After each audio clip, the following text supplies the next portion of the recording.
Nine times out of 10, they didn't catch the mistake. The crowd, the wedding party, they're nervous themselves.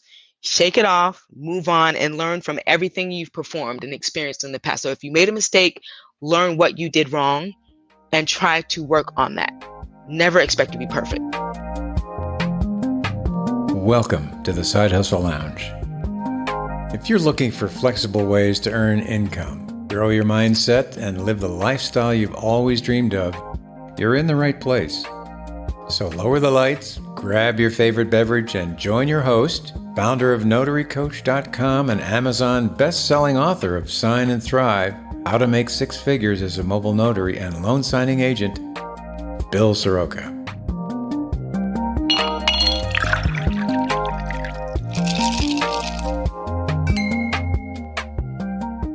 Hi, everyone, and welcome. Cheers to our guest today, Sonita Leek, the marriage notary. Sonita, thank you so much for making some time for us today. You are so very welcome, Bill. Thank you for having me. Yeah, it's my pleasure. I've been really looking forward to this. Guys, we're talking about how to become a wedding officiant and why that role is so important. So, Sonita, I'd like to really just dive into the why about it right now, because of all the career choices. Why did you become a wedding officiant? Well, that wasn't my first mode of operation. I became a notary public here in South Carolina first, and I'd operated first starting out as a loan signing agent. I Mm. didn't start with the small stuff. I started right into the loan packages and loan signing part of it. I felt like it was, and of course, because we did have the opportunity to marry couples as notaries here in South Carolina, one of just a few states that has that ability without Mhm. any additional licensure or certification. I was very nervous, very tense about it. I had high anxiety. I didn't have too much self-confidence to think that I could do it. And so I didn't really start officiating ceremonies until 2 years into my notary commission. Oh, wow. But once I did start, it was very enlightening and I thoroughly enjoyed it. And I said, you know what? Let's just go forward with this. Let's move on. Let's build this. Like, give it a chance. Yes. What was the impetus to do that, though? Was it a friend that said, "Hey, will you officiate my wedding?" Or did you just see the possibility in it? I saw the possibility in it. I didn't really, and I, let's go back. I didn't see the possibility in it because I was, very nervous. I couldn't even really hand out or pass out business cards when I first started my business. I, because of personal situations, my self-confidence was so low that I just didn't give it a chance. But once I did, I said, you know what? I'm going to jump in with both feet. I'm going to do this and see how it pans out. And And it panned out pretty good, right? yes, sir. I see you all over social media, bragging on your couples and sharing their story. I would imagine that becoming a wedding officiant must have tapped into something really deep for you. Can you talk a little bit about that and why it's so important to be a part of that special day with people? Sure. Now, I started my career out coming from a teller services standpoint. I was a Mm. customer service agent for many years, and that was my shtick. I and mostly telephonic. So on the telephone communication, and I kind of built my business from that because I pride myself, and even still now, on customer service, which everyone should do. And Mhm. every couple, I don't see people as the same. There's no individual that's the same as another. And so in my business, I kind of crafted my wedding style around that. And I just, with each and every couple, I am vested in making sure that their experience is top notch, whether it's from just making it legal, which is just signing that, of course, you have to officiate a ceremony and signing the paperwork all the way to a formal ceremony. So everything up until now has just been you get that sense of pride in what you do over the years, and it just builds greater and greater. Mm. I love that. You mentioned too that when you first started this business, you were at a certain point where you maybe lacked confidence for personal reasons. Yes. Do you find that this business, whether it's both as the loan signing agent and the wedding officiant or just the wedding officiant, how did that help you pull yourself out of that? Well, what really helped in pulling myself out of the low self-esteem and low confidence was building the business and gaining the knowledge. There was a time where I outsourced many of the things that I do myself now, and it's just a one-stop shop. It's me. I was outsourcing to Silicon Valley. I was outsourcing my graphics. I was outsourcing content and learning the background of what you do. It's like undercover boss. Learning the background of what builds your business has really helped a lot in what I do. It's a little more fulfilling when you do it yourself. Mm. And that's where I it's just you're vested in everything that you do and you have your hands in it, and that makes you appreciate it more. That is so relatable. And it's almost like, when you wake up each morning and you give yourself a little win, whether it's creating an awesome graphic for Instagram or posting one of your videos, there is something that just kind of lights you up and it proves to yourself every day that you can do this. Yes, sir. Definitely. Do you obviously take great pride in the work that you do as a wedding officiant. Why do you think it's so important that other wedding officiants do the same? It's not just your business that, and of course, if you want to grow in any business, you need to make sure that your I's are dotted, your T's are crossed.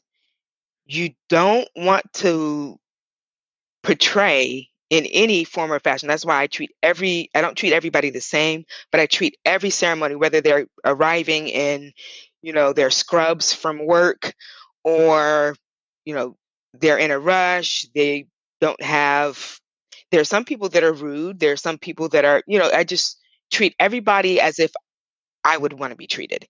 And that's how Mm. other officiants should take on their business. Like if I was in a rush, if I was in a hurry, if I was, um, people talk about bridezillas, and I say there's no such thing as a bridezilla. It's people react certain ways to certain things. A bride who's getting married might be a little tense. A groom might be tense. Their family members might be a little tense. But when you are a professional, you know your stuff, you know what you're doing, you are on your P's and Q's. You There's no way you can fail if you're on your P's and Q's, no matter who you're dealing with and how you're dealing with them. Sounds like you're really advocating for really becoming the expert and knowing your stuff inside and out, right? Right. And is there a certain, I mean, I look at it from my perspective and I am a wedding officiant, but I'm really hesitant to jump in with both feet because I've got this fear that I'm going to mess up somebody's biggest day of their lives. How do you overcome that? Okay. So, number one, to help you overcome that is I say that initial consultations are very important, whether you're doing that, and of course, because of what's going on currently with the pandemic, conducting them by phone, by Zoom, recording, or if they want to meet in person, making sure that you're taking the precautions necessary. You're getting information, you're probing for information well, hopefully well ahead of time, especially if it's a formal ceremony, to prevent those things from happening, to prevent mistakes from happening. But as I also tell other wedding officiants, there's no, don't expect to be perfect. There's no expectation of perfection. You're doing the best you can in what situation you're given. Hmm. That's probably some really good advice that's really hard to take. Right. Easier said than done sometimes. We put so much pressure on ourselves. Yes, we do. We put a lot more pressure than is warranted. And that's when I began officiating ceremonies, that's where I was. My first ceremony ever, it was an apartment complex. And I was a nervous wreck, Bill. I was a nervous wreck. And the couple, they called me like a couple of days prior. They said, we want to get married. And I was like, this is my first one. But I didn't tell them that. So I arrived and it was an apartment building. They said, come on in. They had a couple of friends over. Now this is the kicker. They had their kids running around. There was a baby running around. They had pooped their diaper and stuff was everywhere. The house was a mess. And I was like, you know what? At that point is where I said, I got this. I can do this.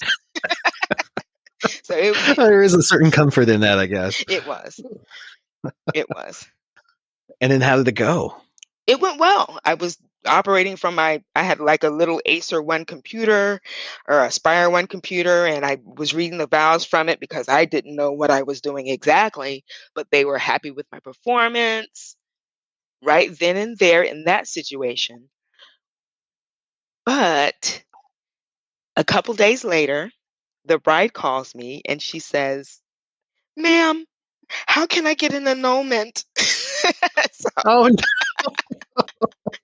Oh my gosh. Yeah, that was a monkey wrench in the whole operation, but it set me a little bit more at ease during the ceremony and after. They were happy with the performance, but then on the other end, I don't know how happy they were that they got married.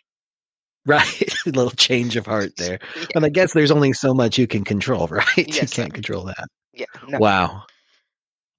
Well, that's a pretty memorable first time. And I would imagine through the years, you've had some that really stand out. And your couples are probably like your kids. It's really hard to say who is your favorite, but do you have one aside from your first that really stands out as memorable and you were glad you were a part of it? I sure do. I have many, but let me tell you about one particular ceremony. The couple contacted me, well, a good time in advance. It was for a formal ceremony, and it was at a very popular event venue that's no longer in business currently. It was a nationwide chain, and I wasn't nervous per se. It was an experience. They contacted me to officiate, and I was gung-ho. We did our initial consultation and garnered as many of the details as I could or as we could, and I was well prepared. What I wasn't prepared for was that the ceremony did not have a day of coordinator or a wedding coordinator. They had the venue, they had the space, we had the rehearsal the day of, Bill. And so on top of having the rehearsal the morning of and the ceremony a little bit, a few hours later, I had to stand in and act as a day of coordinator. So I was doing positioning. I was in charge of recessional, processional, lining everybody up, how the flow was going to go. We added a little special giving away ceremony portion of it, where the elders of the family were in their seats and the bride walked over and she was ushered over to them. They kissed her on the cheek and ushered her off to the groom, and it went off without a hitch. And it was excellent. I mean, I couldn't have officiated a more planned out, thought out ceremony day of. That's I would imagine it sounds like you stepped right in there, was the hero, and I can see where that could serve a lot of people. It was giving me anxiety just hearing about it. But then also you kind of get to control everything. So it almost eliminates some of the middle people in between. So it sounds like you really shined in that right and scenario. And let me add, it wasn't just me that shined throughout. It was the entire wedding party because they were open.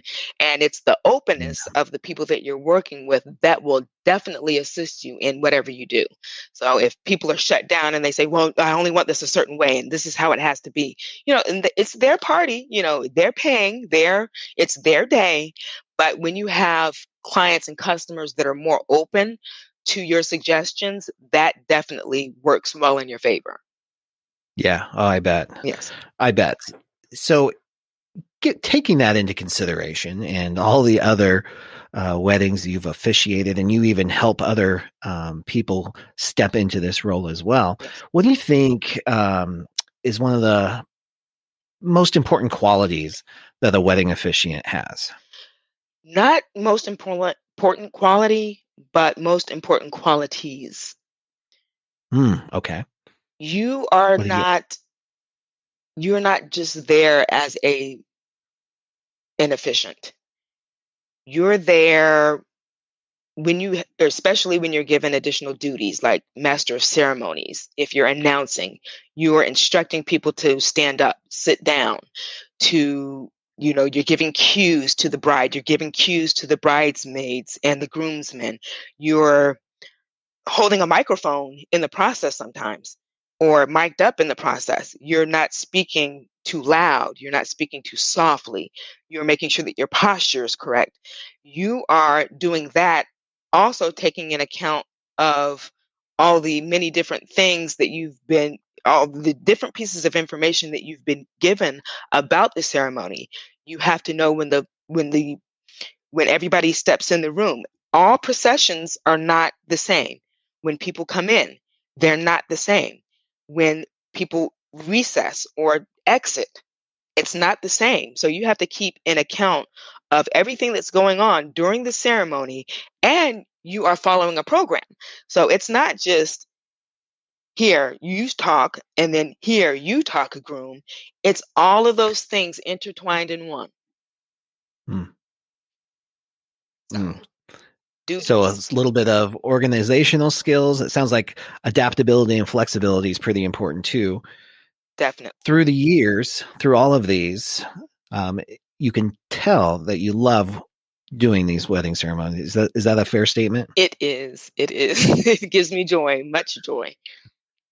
Would you say that it's absolutely worth it for you? Would you say even that you found a calling in this? Oh, yes, definitely. I did not. And when I began, Bill, I was, like I said, a nervous wreck. I didn't know if it was 100% what I wanted to do.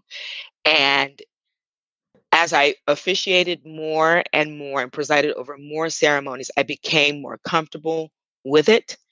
And now I'm consulting others to become wedding officiants.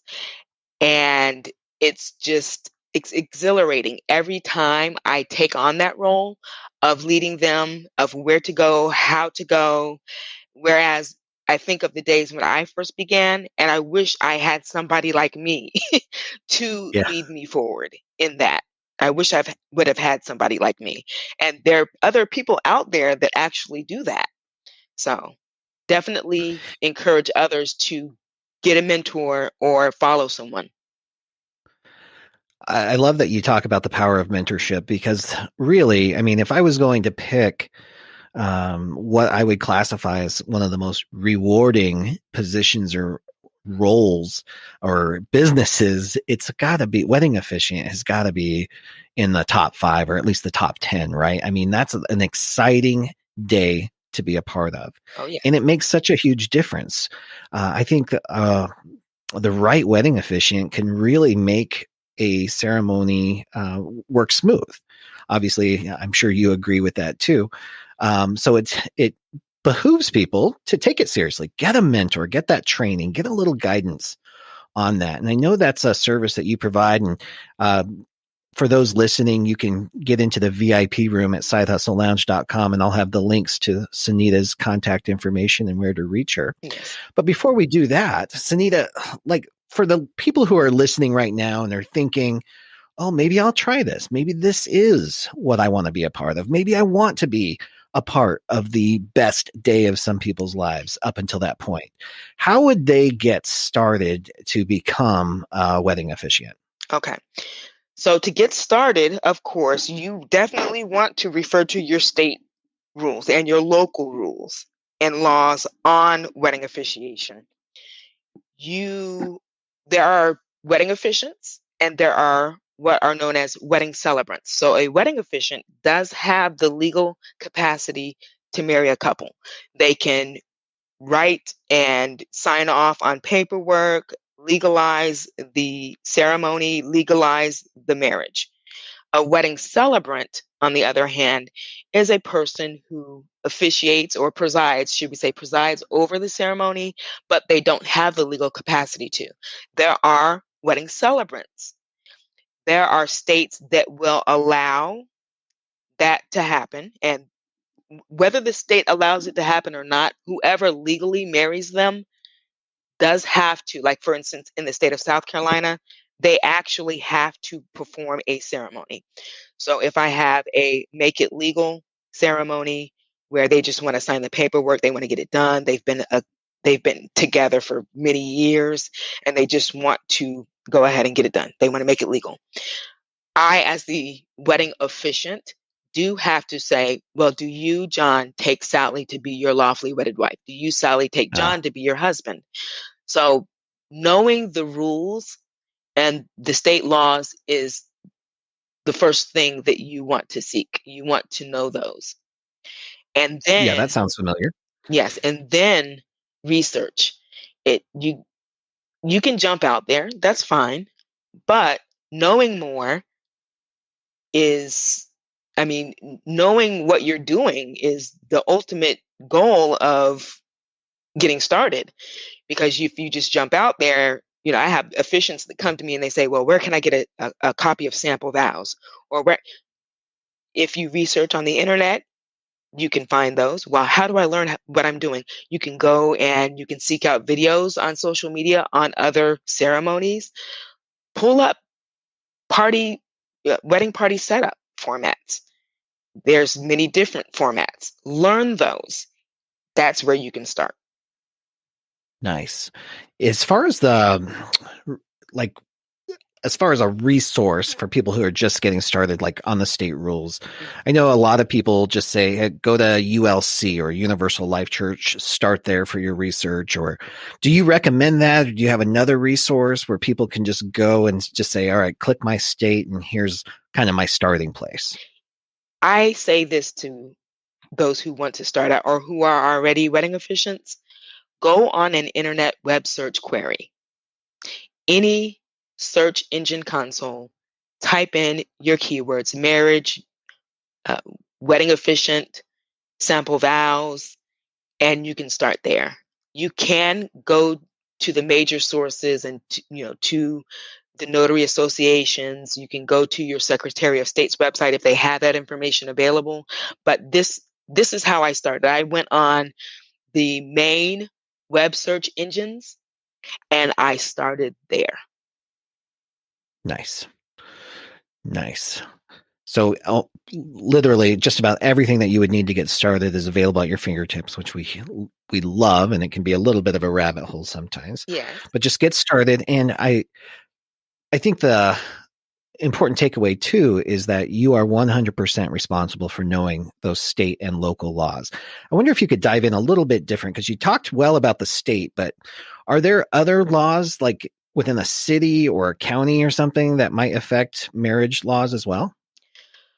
Well, if trying to think on that one. Of course, I'm not familiar with every municipality or every city or every state's rules. And That'd be a lot. I do get questions for neighboring states. And there are certain requirements, like for instance, here in the state of South Carolina, notaries can write into North Carolina, they can write into Georgia, they can write into Washington, D.C. But as far as being able to legally marry a couple in those states, you have to follow those states' requirements. So you have to definitely do your research on, especially with destination weddings specifically. You can, like for instance, I have no clue what it takes to marry a couple in Las Vegas, but I have conducted wedding consultations for wedding officiants who are in other states. So in Nevada or in DC, I've conducted consultations for. So it's basically more on a general wavelength for me. So they Yeah. definitely have to do their research on whatever city or state they're in, because the onus is not on me in that. Yeah, exactly. That's 100% responsibility for our own business. Yes. And there's some oftentimes confusion around this. And I speak to the notary community a lot about the power of being a wedding officiant. But sometimes notaries get blocked and they say, oh, well, my state doesn't allow me to be a wedding officiant with my notary commission.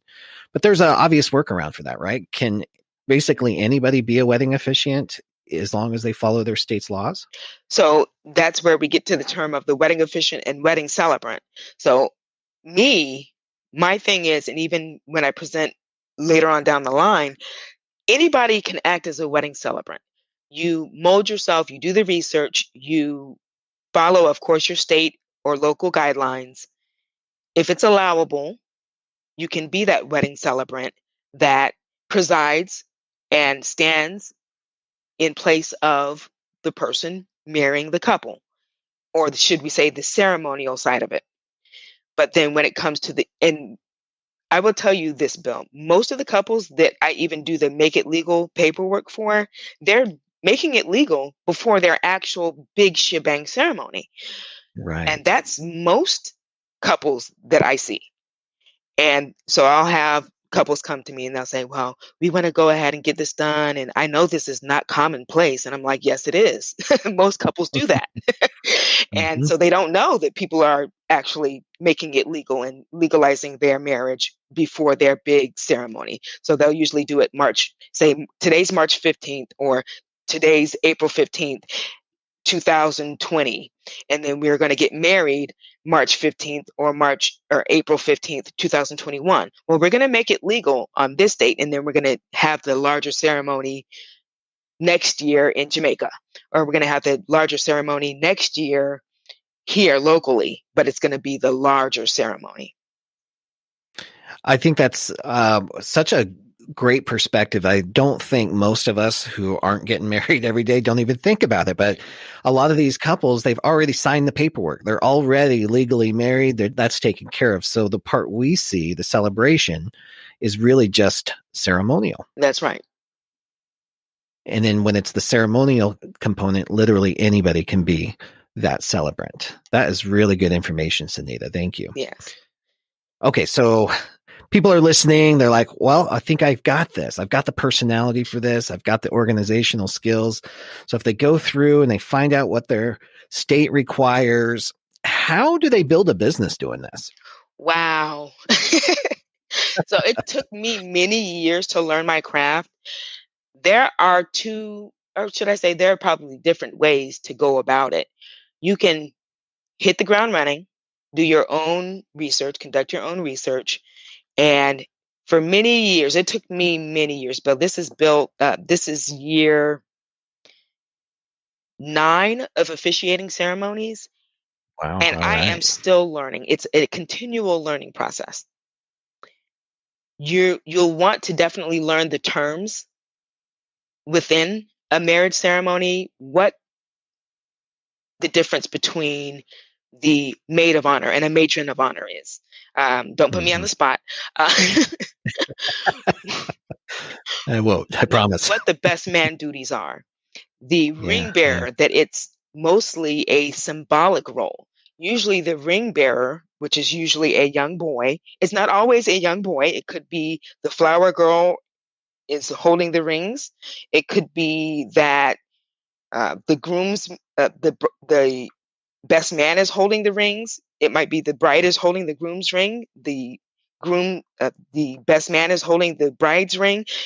The ceremony can go very different for each ceremony. So you have to know the different roles that of course, the traditional roles of what each person within the ceremony plays, along with all the other different things. Now, you also pointed out that about messing up during a ceremony or uh, So I wanted to kind of touch on that too, Bill. Yeah, please. Yeah. You want to work toward perfection, but don't ever beat yourself up because of a slight or even a major mistake. Know that you did your best on what you did and be proud of it. 9 times out of 10, they didn't catch the mistake. The crowd, the wedding party, they're nervous themselves. Shake it off, move on, and learn from everything you've performed and experienced in the past. So if you made a mistake, learn what you did wrong and try to work on that. Never expect to be perfect. I love that. And it applies to the philosophy of Kaizen, of that constant continuous improvement. There's always going to be ways to refine and get better, but just take each experience and learn from it. I love that approach, and I'm sure that served you really well. Yes. And I love that you also speak about knowing the language of your couples. They're going to be asking you questions, so it's definitely going to add to your credibility and your confidence when you understand the difference between those definitions. Yes. But how do you get the phone ringing and dinging, Sonita? Is this old-fashioned advertising? Is it all referrals? Is it all web-based? How's that work? It is an intertwined orchestration. That's right. Let's go. It's an intertwined Let's dive into that. So you are, of course, putting your best foot forward. You're making sure that your business is operating seamlessly as possible. Now, you are attempting to, of course, advertise word of mouth, which is still number one in promotion. So everybody that I get in front of, whether it's notary work, whether it's Officiant work, I'm either giving them a card, I'm communicating with them on a constant basis. When we set appointments, I am following up on each and every appointment. I'm making sure that they know that I'm going to be there on the day of. I actually officiated a ceremony recently that the officiant did not show up. They not necessarily that they didn't show up, that they called and they canceled last minute. I get that quite often. I don't know how that happens, that they don't have someone put in place, or they can't call someone to say, hey, I can't be there, step in for me. But it does happen. I communicate with each and every couple in a way that they know that I'm going to be there, feet forward, and I'm not going to back out. And if I do, if there is a possibility that I can't be there, it's informational. So I'm going to tell them, hey, look, I'm sick, or look, I can't, there was a conflict. Sometimes conflicts do occur.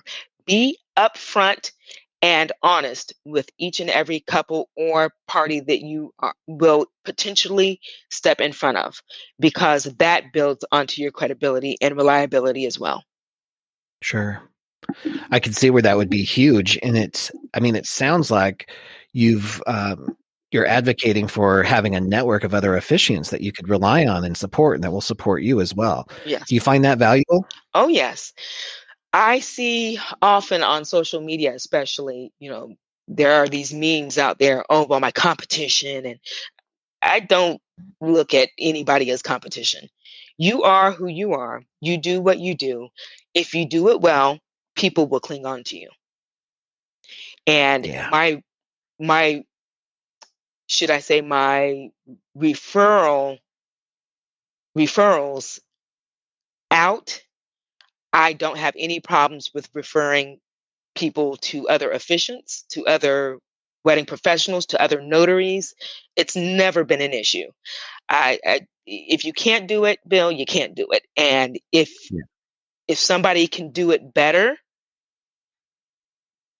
in a particular time and place, I'm not going to stack myself. I'm not going to stack myself with 2 and 3 formal ceremonies in a day.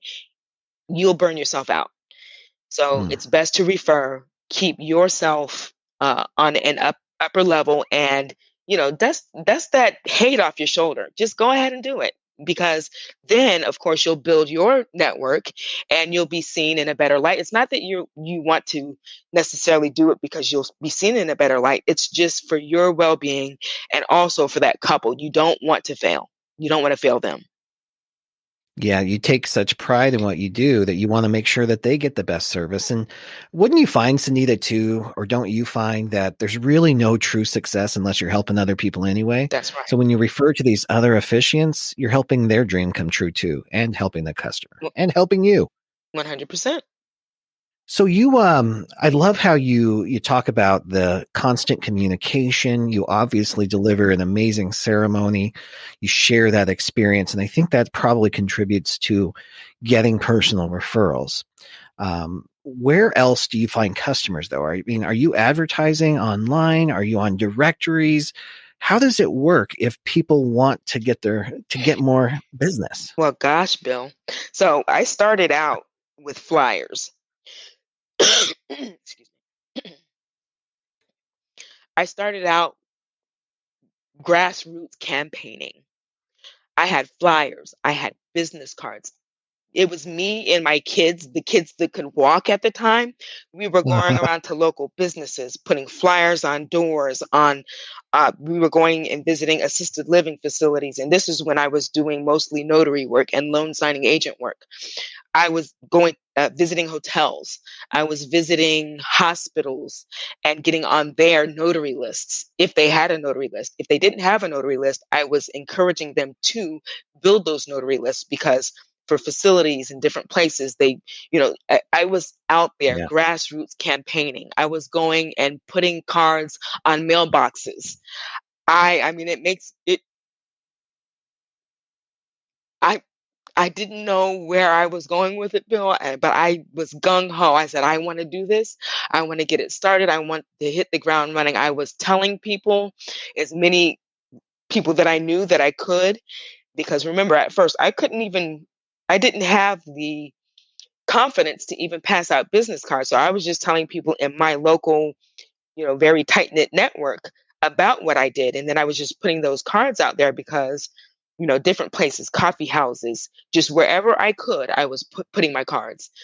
So that's where I started. It sounds like you did that because this business had to work for you. Yes. It had to take off for you, right? Yes, sir.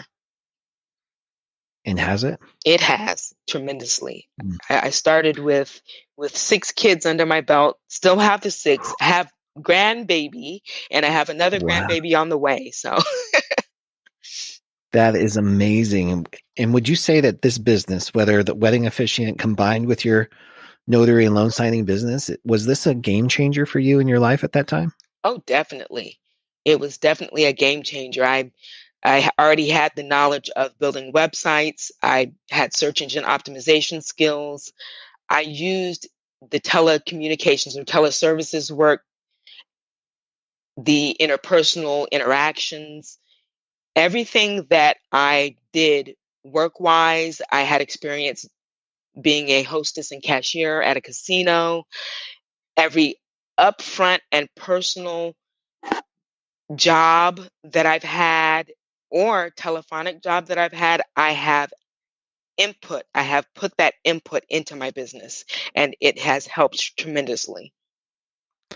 What a gift to bring all of your past experiences. You don't have to check your bags at the door. You get to bring all of that with you to serve your customers and your business and your vision That's right. for where you're going now. Yes. I love that, And Sonita. typing. I love to type. That was my first What? passion was typing. And so people I never had like a content creator. I have the blogs on both weddingsbysonita.com and greenvillenotary.com, built both websites. I've built websites for other people. But then at a certain point in juncture, I just stopped focusing on other people's businesses and started putting everything that I did into mine. And after I started doing that, that's when it really started kicking off. Mm, what a valuable lesson. Building your own dream. Yeah. Sonita, I know you're on social media all the time. Would you find that the blogging and the sharing the couple stories on social media, has that served your business well? Do you think that helps generate some of your business? It does. But I don't post my couples for business. I post my couples because I'm proud. Mm. of course, their union, and as a celebration of their union. When I create content that is advertising, that's different to me. And I don't know if any other wedding officiant sees it that way, but that's my take on it. And that's what I do. And that's how I do it.